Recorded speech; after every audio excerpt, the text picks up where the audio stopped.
صلاۃ الخوف کے معنی ہے خوف کی نماز، اور اس کے اوپر ایک پورا چیپٹر ہے، ٹھیک ہے نا، ساری کتب حدیث میں اس کے اوپر چیپٹر ہے نماز خوف کے بارے میں، اس میں سارے طریقے آپ کو بتا دیے گئے ہیں کہ خوف کی حالت میں نماز کیسے پڑھنا ہے، جب مسلمان اور کافر آپس میں ان کی فوجیں ایک دوسرے کے مقابل جنگ کے لیے کھڑی ہوں اور ایک لمحے کی بھی غفلت مسلمانوں کے لیے اس وقت سخت خطرناک ثابت ہو سکتی ہو، تو ایسے حالات میں نماز کا وقت ہو جائے تو صلاۃ الخوف پڑھنے کا حکم ہے، جس کی مختلف صورتیں آپ کو احادیث میں ڈیٹیل کے ساتھ مل جائیں گی، یعنی کہ میں کچھ اس کی شکلیں آپ کو بیان کر کے بتا دیتی ہوں کہ مثلاً مسلمانوں کی فوج دو حصوں میں تقسیم ہو گئی، ایک حصہ دشمن کے جو ہے بالمقابل کھڑا رہا تاکہ کافروں کو حملہ کرنے کی ہمت نہ ہو، اور ایک حصے نے آ کر نبی صلی اللہ علیہ وسلم کے پیچھے نماز پڑھی۔ جب یہ حصہ نماز سے فارغ ہو گیا تو یہ پہلے کی جگہ مورچہ زن ہو گیا، اور پھر دوسرا حصہ آ کر جو ہے وہ نبی صلی اللہ علیہ وسلم کے پاس نماز پڑھ لیتا ہے۔ تو بعض روایات میں آتا ہے کہ آپ صلی اللہ علیہ وسلم نے دونوں حصوں کو ایک ایک رکعت نماز پڑھائی، اسی طرح آپ صلی اللہ علیہ وسلم کی 2 رکعت اور باقی پڑھنے والوں کی ایک ایک رکعت ہوئی۔ بعض حدیثوں میں آتا ہے کہ 2 رکعتیں پڑھائیں، اس طرح آپ صلی اللہ علیہ وسلم کی 4 رکعت ہوئیں اور جو فوجیوں کی 2 رکعت ہوئیں، یعنی کہ 4 رکعت نبی صلی اللہ علیہ وسلم پڑھا رہے تھے، ایک حصے نے آ کے 2 رکعتیں پڑھی اور وہ چلے گئے، اور پھر دوسرا حصہ آ گیا اور اس نے پھر 2 رکعتیں پڑھی، تو نبی صلی اللہ علیہ وسلم کی 4 رکعتیں ہو گئیں اور ان حصوں کی 2 رکعتیں ہو گئیں، ٹھیک ہے۔ اور بعض میں آتا ہے کہ 1 رکعت پڑھ کر اتہ حیات کی طرح بیٹھے رہے، تو فوجیوں نے کھڑے ہو کر اپنے طور پر 1 رکعت اور پڑھ کر 2 رکعت پوری کی اور دشمن کے سامنے جا کر ڈٹ گئے۔ دوسرے حصے نے آ کر نبی صلی اللہ علیہ وسلم کے پیچھے نماز پڑھی، آپ صلی اللہ علیہ وسلم نے انہیں بھی 1 رکعت پڑھائی اور اتہ حیات میں بیٹھ گئے، اور اس وقت تک بیٹھے رہے جب تک کہ فوجیوں نے دوسری رکعت پوری نہیں کر لی، پھر ان کے ساتھ آپ صلی اللہ علیہ وسلم نے سلام پھیر دیا۔ اسی طرح آپ صلی اللہ علیہ وسلم کی بھی 2 رکعتیں اور فوج کی دونوں حصوں کی بھی 2 رکعتیں ہوئی۔ تو یہ چیپٹر آپ کو حدیث میں نماز صلاۃ الخوف نماز کے مطلب خوف کی نماز کے ہیڈنگ سے مل جائے گا، جس میں آپ کو پوری اور مختلف طریقے آپ کو پتہ چل جائیں گے۔ تو یہ بھی ہمیں معلوم ہونے چاہیے کہ کبھی ایسے حالت میں نماز پڑھے تو کیسے پڑھی جا سکتی ہے، کیونکہ کسی وقت بھی یہ معاملہ کسی کے ساتھ بھی ہو سکتا ہے کہ وہ جنگ کی حالت میں آ جائیں۔ پھر آیت نمبر 103 کا ترجمہ ہے، پھر جب تم نماز ادا کر چکو تو اٹھتے بیٹھتے اور لیٹے اللہ تعالیٰ کا ذکر کرتے رہو، اور جب اطمینان پاؤ تو نماز قائم کرو، یقیناً نماز مومنوں پر مقرر کردہ وقتوں پر ہی فرض ہے۔ یہاں آیت میں بھی اس سے یہی مراد ہے، یعنی کہ خوف کی نماز کیونکہ تخفیف کر دی گئی، اس لیے اس کی تلافی کے لیے کہا جا رہا ہے کہ جب یہ نماز پڑھنے کے تلافی کے معاملے میں تم اٹھتے بیٹھتے کھڑے لیٹے جو ہے وہ اللہ کا ذکر کرتے رہو، اور دوسرا یہ کہ خوف اور جنگ کی حالت جب ختم ہو جائے تو پھر نماز کو اسی طریقے کے مطابق پڑھنا ہے جو عام حالات میں جس طریقے سے پڑھی جاتی ہے، جیسے کہ نبی صلی اللہ علیہ وسلم نے عام حالات کی نماز پڑھی۔ اور تیسری بات یہ اس میں ہے کہ نمازوں کو جو ہے مقررہ وقت پر پڑھنے کی تاکید ہے، جس سے معلوم ہوتا ہے کہ شرعی عذر کے 2 نمازوں کو جمع کرنا بھی صحیح نہیں ہے، کیونکہ اس طرح کم از کم ایک نماز غیر وقت میں پڑھی جائے گی جو اس آیت کے خلاف ہے۔ تو یعنی کہ ہمیشہ 2 نمازیں جمع کرنا، سفر کے علاوہ سفر میں آپ کو اجازت ہے کہ 2 نمازیں آپ جمع کر سکتے ہیں، ظہر اور عصر کو ملا سکتے ہیں، مغرب اور عشاء کو ملا سکتے ہیں، یہ سفر کے معاملے میں ہے، لیکن عام حالات میں بھی اس کی اجازت ہے، کیونکہ صحیح بخاری کی حدیث ہے کہ نبی صلی اللہ علیہ وسلم نہ سفر کی حالت میں تھے نہ جنگ کی حالت میں تھے، مدینہ میں مقیم ہوتے ہوئے نبی صلی اللہ علیہ وسلم نے 2 نمازوں کو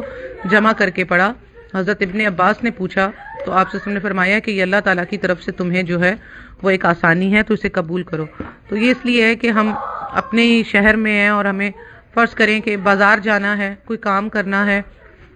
تو ہم جیسے نکل رہے ہیں ظہر کے ٹائم پہ نکل رہے ہیں، اور تو ہم کیا کریں گے کہ ہم ظہر پڑھ کے ساتھ میں عصر بھی پڑھ لیں گے، کہ ہمیں بازار میں جو ہے وہ عصر پڑھنے کے لیے مسجد نہ ملے، جگہ نہ ملے، معاملہ نہ ہو، تو ہم ظہر اور عصر پڑھ کے جا سکتے ہیں تاکہ مغرب تک ہم گھر آ جائیں اور گھر آ کے پھر ہم مغرب ادا کر لیں۔ اسی طرح ہم مغرب میں کہیں جا رہے ہیں تو ہم مغرب اور عشاء پڑھ کے جا سکتے ہیں، ٹھیک ہے نا، یا عشاء کے ٹائم پہ دیر ہو جائے، ہم فرض کریں کہ مغرب سے پہلے نکل گئے اور بازار میں مغرب پڑھنے کی موقع نہیں ملا، تو ہم گھر آ کر جو ہے عشاء کی نماز سے پہلے مغرب پڑھیں گے اور پھر عشاء پڑھ لیں گے. تو مطلب یہ دو نمازیں جمع کی جا سکتی ہیں، لیکن ہمیشہ نہیں، بغیر عذر کے نہیں کرنا چاہیے. اللہ ہمیں معاف فرمائے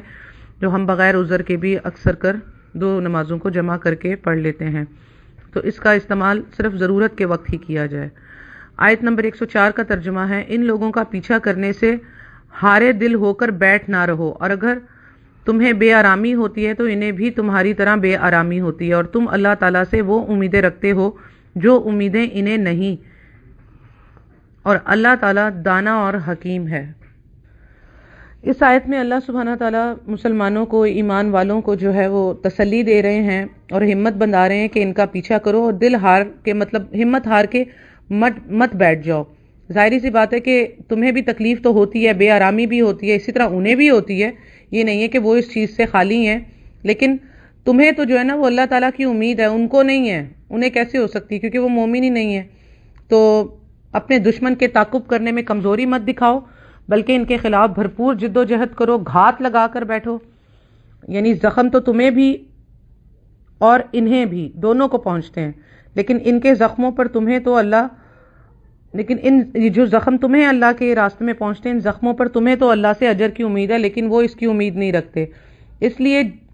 اجر آخرت کے حصول کے لیے جو محنت و کاوش تم کر سکتے ہو وہ کافر نہیں کر سکتے. تو اس لیے تم جو ہے وہ اس چیز سے برا دل مت بنا لیا کرو، اور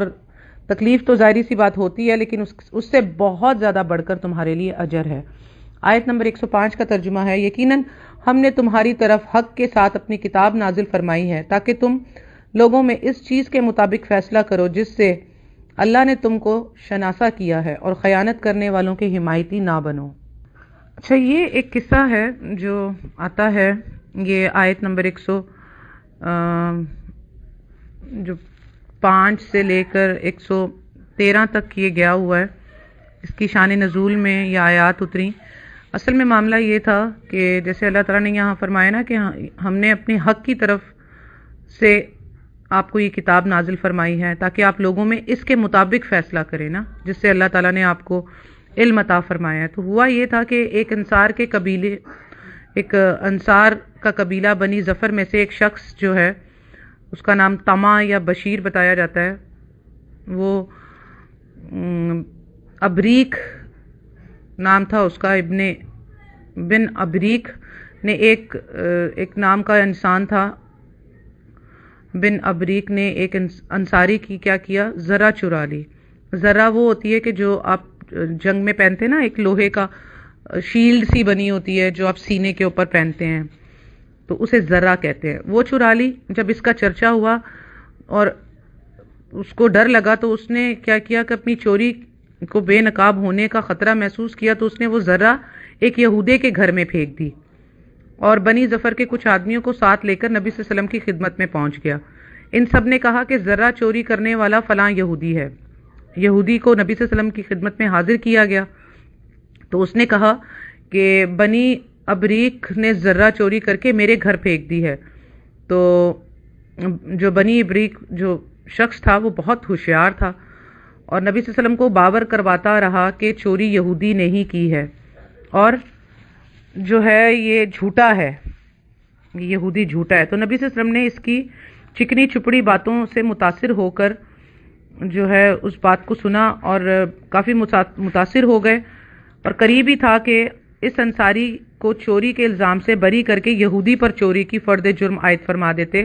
کہ اللہ تعالیٰ نے یہ آیات نازل فرما دی. ٹھیک ہے نا. اس سے خاص طور پر یہ بات پتہ چلی، اس کو بھی دلیل کے طور پر نوٹ کر لیں،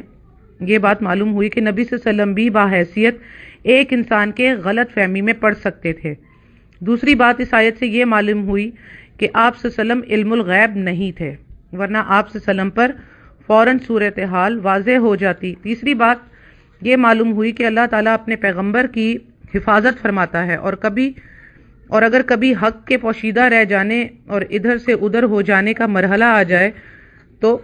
اللہ سبحانہ تعالیٰ فوراً اسے جو ہے وہ ظاہر فرما دیتا ہے اور اپنے رسول کی اصلاح فرما دیتا ہے. تو یہ وہ مقام عصمت ہے جو انبیاء کے علاوہ کسی اور کو حاصل نہیں ہے. تو اس کو بھی دلیل کے طور پر آپ لوگ نوٹ کر کے رکھیں. آیت نمبر 105 سورہ نساء کی کہ جو ذرا چوری کر کے اس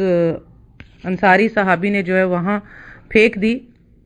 صحابی نہیں تھے، ہاں انصار تھے، اور بن ابریک نام تھا. تو کیا چاہ رہے تھے وہ کہ وہ ادھر جو ہے اس کے اوپر الزام لگ جائے. تو وہ یہودی ہے، وہ کہتے ہیں نا بد سے بدنام برا، تو اچھا اس کے اوپر الزام لگ جائے گا اور میں بچ جاؤں گا. اور بعض لوگ زبان کے اتنے چرب ہوتے ہیں، اتنا باتونی ہوتے ہیں، اپنی زبان سے اتنا زیادہ بولتے ہیں. بعض لوگوں کو مہارت حاصل ہوتی ہے کہ وہ جھوٹی بات کو بھی ایسی سچی کر کے بیان کرتے ہیں، جس میں جیسے کہ آج ہمارے علماء بہت ہی آگے ہیں. ہمارے علماء اللہ ماشاء اللہ کہ ایسا بیان کرتے ہیں جھوٹی بات کو بھی کہ وہ دنیا کو سچی لگنے لگتی ہے. تو سچ اللہ کو پتا تھا، تو اللہ سبحانہ تعالیٰ نے نبی صلی اللہ علیہ وآلہ وسلم کو اصلاح فرما دی اور انہیں اصل حالات سے جو ہے وہ بتا دیا کہ اصل حالات کیا ہیں. آیت نمبر 106 میں ہے، اور اللہ تعالیٰ سے بخشش مانگو، بے شک اللہ تعالیٰ بخشش کرنے والا، مہربانی کرنے والا ہے. یعنی یہ نبی صلی اللہ علیہ وسلم کو کہا جا رہا ہے کہ بغیر تحقیق کیے آپ صلی اللہ علیہ وسلم نے جو خیانت کرنے والوں کی حمایت کی، اس پر اللہ تعالیٰ سے آپ مغفرت طلب کریں.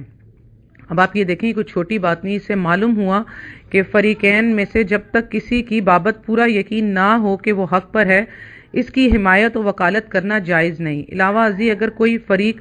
دھوکے اور فریب اور اپنی چرب زبانی سے عدالت یا حاکم مجاز سے اپنے حق میں فیصلہ کرا لے گا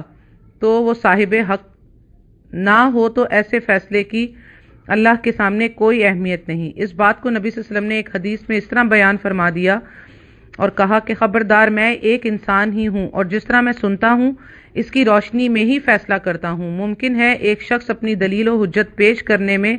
تیز و ترار اور ہوشیار ہو اور میں اس کی گفتگو سے متاثر ہو کر اس کے حق میں فیصلہ کر دوں اور وہ حق پر نہ ہو. اس طرح میں دوسرے مسلمان کا حق اسے دے دوں. اسے یاد رکھنا چاہیے کہ یہ ایک آگ کا ٹکڑا ہے، یہ اس کی مرضی ہے کہ اسے لے لے یا چھوڑ دے. یہ صحیح بخاری کی حدیث ہے. ٹھیک ہے، تو نبی صلی اللہ علیہ وسلم نے فرمایا کہ دیکھو میں ایک انسان ہوں اور میں اپنے اس علم کے مطابق ہی فیصلہ کروں گا. تو اگر کوئی جھوٹ بول کے غلط فیصلہ کروائے گا تو وہ اپنے لیے آگ جمع کر رہا ہے، کیونکہ میں تو جو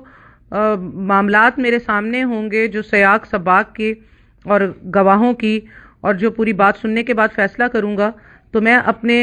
جو ہے وہ اس بات پر ہی فیصلہ کروں گا، الا یہ کہ اللہ کی طرف سے اصلاح ہو جائے. ادروائز اگر تم کوئی ایسا فیصلہ کروا بھی لوگے مجھ سے اور وہ چیز تم لے بھی لوگے تو وہ تمہارے لیے عذاب، آگ کا ٹکڑا ہے. تو اس چیز سے ہم سب لوگوں کو کیا نصیحت ملتی ہے کہ ہم چاہے عدالت سے یا کسی سے بھی اپنے حق میں فیصلہ کروا رہے ہیں، حق پر نہ ہوتے ہوئے بھی کسی کی 1 انچ زمین بھی ہم ہتھیا تو لیں گے، اپنا پیسہ خرچ کر کے اچھا وکیل بنا کے، وہ وکیل اچھا چرب زبان ہوگا اور دلائل سے وہ جو ہے وہ اس چیز کو حاصل کروا دے گا، لیکن کیا ہے اصل میں وہ جہنم کی آگ ہوگی جو کہ ہمارے لیے کسی بھی طرح سے حلال نہیں ہو سکتی. تو اس چیز سے بہت ڈرنا چاہیے. اور یہ معاملہ نبی صلی اللہ علیہ وسلم کے پاس پیش آیا جس کو قرآن نے باقاعدہ ایڈریس کیا تاکہ ہمیں اس سے ہدایت نصیب ہو. اور بہت ساری چیزیں کہ نبی صلی اللہ علیہ وسلم کو کوئی غیب کا علم نہیں تھا، علم الغیب نہیں تھے، انہیں جو ہے غلط فہمی ہو سکتی تھی اور اللہ تعالیٰ نے اصلاح فرمائی تو انہیں علم ہوا اس بات کا، ورنہ وہ اس چرب زبان کے حق میں فیصلہ دینے ہی والے تھے. آیت نمبر 107 کا ترجمہ ہے، اور ان کی طرف سے جھگڑا نہ کرو اور خود ہی جھگڑا نہ کرو جو خود اپنی ہی خیانت کرتے ہیں، یقیناً دغا باز گناہگار اللہ تعالیٰ کو اچھا نہیں لگتا. یعنی اسی بات کی طرف اشارہ ہے، اسی قصے کی طرف اشارہ ہے جو ہم نے ابھی آپ کو سنایا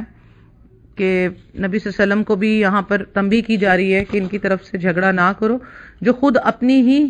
خیانت کرتے ہیں. یعنی کہ کیا کر رہے ہیں خیانت؟ اپنے اعمال کی خیانت کر رہے ہیں، اور ان کی کیا خیانت ہوگی؟ تو اس لیے یہ اپنے ہی معاملے میں خیانت کر رہے ہیں اور دغا بازی کر رہے ہیں، تو اللہ تعالیٰ نے فرما دیا اللہ تعالیٰ دغا باز گناہگار کو کبھی بھی پسند نہیں کرتا، اللہ کو وہ اچھا نہیں لگتا۔ آیت نمبر 108 کا ترجمہ ہے، وہ لوگوں سے تو چھپ جاتے ہیں لیکن اللہ تعالیٰ سے نہیں چھپ سکتے۔ وہ راتوں کے وقت جب کہ اللہ کی ناپسندیدہ باتوں کے خفیہ مشورے کرتے ہیں، اس وقت بھی اللہ ان کے پاس ہوتا ہے، ان کے تمام اعمال کو وہ گھیرے ہوئے۔ یعنی کہ جب یہ منافقین اور یہ کافر جب آپس میں راتوں کو بیٹھ کر نبی صلی اللہ علیہ وسلم کے خلاف پروپیگنڈے کرتے تھے اور کوئی نہ کوئی پلان بناتے تھے، تو اللہ سبحانہ تعالیٰ ان کے تمام رازوں کو سن رہا ہوتا تھا، اور جتنے بھی یہ خفیہ مشورے کرتے تھے اللہ تعالیٰ ان سب چیزوں کو سن رہا ہوتا تھا، کیونکہ اللہ سبحانہ تعالیٰ ان کے پاس ہی ہوتا تھا۔ یعنی کہ اللہ سبحانہ تعالیٰ تو اپنے عرش پر مستوی ہیں، 7ویں آسمان پر جو اللہ کا عرش ہے اس پر مستوی ہیں، لیکن اپنے علم کے اعتبار سے جو اس کی شان ہے، اپنے علم کے اعتبار سے اللہ تعالیٰ جو ہے ان کے ساتھ ہوتا ہے، آپ کے ساتھ ہے، میرے ساتھ ہے۔ جیسے کہ اللہ سبحانہ تعالیٰ نے کہا میں تمہاری شارک سے بھی زیادہ قریب ہوں، تو ایسا تو نہیں ہے کہ اللہ میرے ساتھ ہے، میری شارک سے زیادہ قریب ہے، اور کوئی دوسرا شخص ہے اس کی بھی شارک سے تو اللہ 2 ہو گئے، نعوذ باللہ۔ ایسے تو اللہ جو ہے ان گنت تعداد کے ہو گئے، نعوذ باللہ۔ تو اللہ اپنے علم کے اعتبار سے اس وقت وہاں موجود ہے، یہ اللہ تعالیٰ بتا رہا ہے کہ یعنی اپنے علم سے وہ اس وقت ان کی ساری باتوں کو دیکھ رہا اور سن رہا ہوتا تھا۔ جیسے کہ اللہ کی شان کے لائق ہے، وہ کس طرح سے ہم اس کی اس کیفیت کو بیان نہیں کر سکتے، لیکن بس ہمارا اتنا ایمان ہے کہ اللہ اپنی شان کے مطابق سے دیکھتا ہے، سنتا ہے اور جانتا ہے۔ آیت نمبر 109 ہے، ہاں تو یہ ہو تم لوگ کہ دنیا میں تم نے ان کی حمایت کی، لیکن اللہ تعالیٰ کے سامنے قیامت کے دن ان کی حمایت کون کرے گا، اور وہ کون ہے جو ان کا وکیل بن کر کھڑا ہو سکے گا۔ اب دیکھیں کہ یہاں اللہ سبحانہ تعالیٰ فرما رہے ہیں کہ یہاں پر تو چلو آپ سے آ کر یہ فیصلہ کروا کے اس چیز کو لے لیں گے، فرض کریں کہ نبی صلی اللہ علیہ وسلم اگر اس کے حق میں فیصلہ دے دیتے تو یہاں پر تو اسے وہ چیز مل جاتی، وہ ذرہ اسے مل جاتی، لیکن آخرت میں کیا کرو گے؟ آخرت میں تو کوئی قیامت والے دن کوئی تمہارا حمایتی نہیں ہوگا، نہ رسول نہ کوئی اور، یہاں تک کہ اللہ تعالیٰ جس رسول کو جس کے بارے میں اجازت دے گا وہ رسول اپنی امت کے اسی شخص کے لیے سفارش کر سکے گا، اسی کی حمایت کر سکے گا، اور جس کے بارے میں اللہ تعالیٰ حکم نہیں دے گا تو اللہ کا رسول بھی اس کی سفارش نہیں کرے گا۔ تو اللہ تعالیٰ کہہ رہے ہیں کہ یہ دنیا ہے، یہاں تو پھر بھی تم ایک دوسرے کی حمایت کر لو گے۔ یعنی کہ فرض کریں کہ آج ایک وکیل ہے، وہ آپ کا جاننے والا ہے، تو وہ آپ کے لیے بڑے اچھے طریقے سے لڑ لے گا اور آپ کو کیس جتوا دے گا جبکہ آپ اس حق پر نہ ہوں، تو یہاں تو وہ آپ کو یہاں وکیل نے جو ہے وہ آپ کی مدد کر دی، حمایت کر لی، آپ کا دوست یار نکلا، یا جج آپ کا بہت اچھا دوست ہے،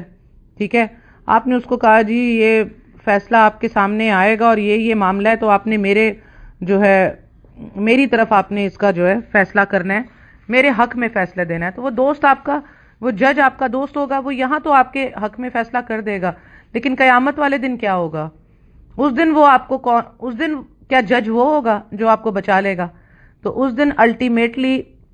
اللہ تعالیٰ جیسے کہ سورہ فاتحہ میں کہا ہے مالک یوم الدین، قیامت کے دن کا مالک، کیا وہ باقی دنوں کا مالک نہیں ہے؟ اس سے اس بات کی نفی نہیں ہو رہی، لیکن اس سے اس بات کا اثبات ہو رہا ہے کہ قیامت کا جو دن ہوگا اس دن اس کے سوا اور کوئی فیصلہ کرنے والا نہیں ہوگا، آخری اور یکجا فیصلہ صرف اور صرف اسی کا ہوگا، اور وہ اس دن تمہارے ساری چیزوں کا حساب کتاب کر کے تمہیں ہاتھ میں دے دے گا۔ تو اللہ سبحانہ تعالیٰ سے ڈرنا چاہیے۔ آج اس دنیا میں تو ہم اپنا فیصلہ پیسہ دے کر، دوستی یاری کو استعمال کر کے، رشوت کو استعمال کر کے، اپنے وثوقوں کو استعمال کر کے کروا لیں گے، لیکن اس دن قیامت والے دن ہم کیا کریں گے جب ہم سے اللہ سبحانہ تعالیٰ اس کا سوال کرے گا؟ اور اللہ سبحانہ تعالیٰ نے فرمایا کہ نبی صلی اللہ علیہ وسلم نے فرمایا کہ جس کسی نے زمین، کسی کی ایک بالش اتنا ہوتا ہے کہ یعنی کہ آپ دیکھ لیں 7 یا 8 انچ کا ایک بالش ہوتا ہے، تو کسی نے ایک بالش بھی کسی کی زمین ہتھیائی تو اس کے گلے میں زمین کا توق بنا کر پہنایا جائے گا، تو زمین کا توق کس طرح سے بنایا جائے گا تو وہ آپ سمجھ لیں کہ جب ایک جہنمی کی داڑھ احد کے پہاڑ جتنی ہوگی تو اس کی گردن کتنی بڑی ہوگی، تو اس کے اندر پھر توق کتنے بڑے ڈالے جائیں گے، جہنمی کی ایک داڑھ احد کے پہاڑ جتنی ہوگی۔ اللہم اجرنا من النار، اللہم اجرنا من النار، اللہم اجرنا من النار، آمین۔ آیت نمبر 110 کا ترجمہ ہے، جو شخص کوئی برائی کرے یا اپنی جان پر ظلم کرے پھر اللہ تعالیٰ سے استغفار کرے تو وہ اللہ تعالیٰ کو بخشنے والا، مہربانی کرنے والا پائے گا۔ دیکھیں، ساری چیزوں کو بیان کرنے کے بعد اللہ سبحانہ تعالیٰ نے بتا بھی دیا، ڈرا بھی دیا کہ تم قیامت والے دن میرے ہی سامنے حاضر ہوگے اور کوئی تمہارا وکیل نہیں ہوگا اس دن سوائے اللہ کے، کہ اللہ جس کو تمہارا وکیل بنا دے یا جس کو تمہارے لیے سفارش کا حکم دے دے، اور وہ ظاہری سی بات ہے ہمارے پیارے نبی حضرت محمد صلی اللہ علیہ وآلہ وسلم ہوں گے، لیکن اللہ ہی کی اجازت سے ہوں گے۔ اللہ کی اجازت کے بغیر کوئی بھی سفارش نہیں کر سکے گا۔ لیکن اللہ تعالیٰ نے ساتھ میں اپنے رحم کو بھی بتا دیا، توبہ استغفار کرنے والوں کو خوشخبری بھی بتا دی کہ تم بڑے سے بڑے گناہ کر لو، ٹھیک ہے نا، کچھ بھی کر لو، لیکن جب اپنے رب سے استغفار کرو گے، اس سے توبہ کرو گے تو وہ تمہیں بخش دے گا، تم پر مہربانی فرمائے گا۔ یعنی کہ اللہ سبحانہ تعالیٰ کی بخشش بہت زیادہ ہے، اس کے جو پکڑ سے زیادہ اس کی بخشش ہے، کہ وہ تو جیسے کہ ہم پیچھے بھی پڑھ کر آئے ہیں کہ اللہ تعالیٰ نے فرمایا کہ اگر میں کتنی باتیں تو تمہیں معاف کر دیتا ہوں، کتنے گناہ تو میں تمہارے ایسے ہی معاف کر دیتا ہوں، تو میں ان گناہوں پر نہیں پکڑتا، تو کتنے تو گناہ میں تمہارے ایسے ہی چھوڑ دیتا ہوں، بخش دیتا ہوں۔ تو اللہ تعالیٰ کی بخشش زیادہ ہے بجائے اس کی پکڑ کے، لیکن اس کا ناجائز فائدہ اٹھانے والوں کے لیے کیا ہوگا کہ وہ پھر ان کی عادت ہو جائے گی، اور اللہ تعالیٰ کی پھر بخشش ان کے لیے نہیں ہوتی، جو توبہ اور استغفار کو مذاق بنا لیتے ہیں۔ تو اللہ تعالیٰ یہاں پر کیا کہہ رہے ہیں کہ کوئی شخص بھی برائی کرے یا اپنی جان پر ظلم کرے تو اللہ تعالیٰ سے استغفار کرے۔ یہاں اللہ تعالیٰ یہ نہیں کہہ رہا کہ فلاں کو وسیلہ بنا کر میرے سامنے پیش کرے، فلاں کے وسیلے سے میرے پاس آئے تو میں بخشوں گا، نہیں، سیدھا سیدھا یہ آیت آپ کے سامنے ہے، دلیل ہے یہ آیت نمبر 110 سورہ نساء کی، کہ اللہ تعالیٰ سے استغفار کرے گا جو بھی تو اللہ تعالیٰ اس کو بخشنے والا ہے، اللہ تعالیٰ سے مہربانی پائے گا وہ شخص جو اللہ تعالیٰ سے استغفار کرے گا، توبہ کرے گا۔ وسیلہ صرف اللہ کے ناموں کا ہے، اللہ کی ذات کا ہے، اور کسی چیز کا کوئی وسیلہ نہیں ہے، اور اللہ تعالیٰ استغفار کرنے والوں کو، توبہ کرنے والوں کو پسند کرتا ہے اور انہیں بخش دیتا ہے۔ الحمدللہ ہم نے آج آیت نمبر 110 تک ترجمہ اور تفسیر کیا۔ الحمدللہ سورہ نساء کی آیت نمبر 110 تک ہم نے ترجمہ تفسیر کیا۔ اللہ سبحانہ تعالیٰ سے دعا ہے کہ جو کچھ ہم لوگوں نے پڑھا، اللہ سبحانہ تعالیٰ اسے صحیح طرح سمجھ کر پڑھنے کی، عمل کرنے کی اور اس کو دوسرے لوگوں تک پہنچانے کی توفیق عطا فرمائے۔ اللہ سبحانہ تعالیٰ اس قرآن کو، نبی صلی اللہ علیہ وسلم کی سنت کو، احادیث کو ہمارے دل کی روشنی بنا دے، ہمارے عمل کا حصہ بنا دے۔